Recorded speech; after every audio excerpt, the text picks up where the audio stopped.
Bienvenue à Chimry-sur-Bar, nous sommes ici et pas ailleurs pour rencontrer une femme d'exception. Elle a aidé des dizaines de familles à la recherche de leurs ancêtres juifs déportés. Elle a commencé ce travail il y a 15 ans. Un premier livre a écrit en 2006, elle prépare le deuxième. Une trace historique, mais aussi un hommage aux Ardennais sauveteurs d'enfants juifs, appelés les Justes.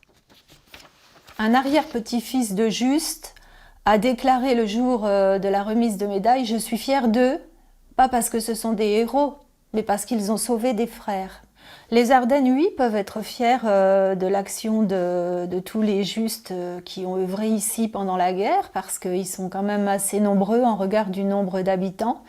Et c'est la plupart du temps leurs convictions chrétiennes, leurs valeurs républicaines qui ont guidé leur action, qu'elles soient préméditées quelquefois ou simplement dans l'urgence. Christine Dollard-Leplon ne connaissait pas cette page de l'histoire locale. Elle la découvre suite à une rencontre inattendue. Depuis, elle a changé la vie de dizaines de personnes. Elle a réuni des familles éclatées et des souvenirs perdus. J'ai trouvé 110 personnes sauvées sur les 336 encore présentes le 4 janvier 1944, le jour de la rafle. Parmi eux, donc, un certain nombre d'enfants. Un de ces enfants est Raymond Natanson, ici accompagné de ses parents, raflés en 1944. Elle a été cachée par monsieur et madame Kellack. Christine a retrouvé cette petite fille, aujourd'hui âgée de 80 ans, à Las Vegas.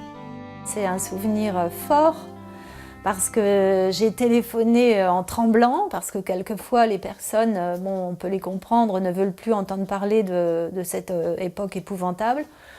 Et donc je lui parlais en anglais pour lui dire « je suis à Bulson ». Au bout d'un moment, qui m'a semblé une éternité, elle a fini par me dire tout à coup en français, dans un français parfait, « Madame, c'est moi, vous m'avez retrouvée, vous pouvez parler français ». Alors là, je me suis sentie toute faible et je lui ai dit « je vous prie de m'excuser, je me sens un petit peu mal, je vais vous rappeler demain ». Bonjour. Depuis, un lien fort existe entre ces deux femmes. À chaque fois, quand elles s'appellent, l'émotion est palpable. Elle est formidable, elle est incroyable. Je n'ai pas tous les adjectifs pour la... Je suis émue, très émue. Ce qu'elle a fait pour les gens sans gratitude, sans doute, quelquefois. Mais moi, j'ai toujours été très émue par ce qu'elle a fait. Elle n'avait pas besoin de le faire. J'ai retrouvé mon passé, ce qui est... c'est difficile à le reconnaître, mais enfin, c'était vraiment... il fallait que je le fasse. Autrement, je ne l'aurais jamais fait. J'ai fait mon deuil. Je reçois beaucoup de la part des familles qui sont dans la souffrance, parce que tout ça n'est pas passé, contrairement à ce qu'on me reproche régulièrement. Vous remuez le passé. Ce n'est pas passé pour nombre de gens qui en souffrent encore aujourd'hui.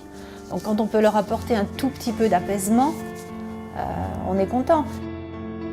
Grâce à Christine, les descendants de 10 familles ardennaises ont reçu la médaille de Juste, la plus haute distinction civile accordée par l'État d'Israël. Grâce à elle aussi, des stèles avec les noms des déportés fleurissent dans les villages ardennais. Ces stèles, il faut les mettre parce que c'est juste le contraire de ce que voulaient les nazis. Ils ne voulaient pas de tombe, pas de traces, pas de souvenirs, pas de nom. Et en fait, c'est la seule chose qu'on peut réparer, c'est faire... on ne peut pas ramener les gens, mais on peut au moins perpétuer leurs souvenirs et les réinscrire dans l'humanité. 40 noms sur cette plaque ? Oui, 40 noms de déportés, dont les parents de Raymond, Natanson, David et Esther. Cette plaque déjà posée dans les villages ardennais, un autre projet ? Oui, à Buzancy, certainement en 2017, avec un couple et malheureusement un petit garçon de 9 ans. On était à Bulson et à Chimry-sur-Bar. La prochaine fois, on sera ailleurs, en Champagne-Ardenne.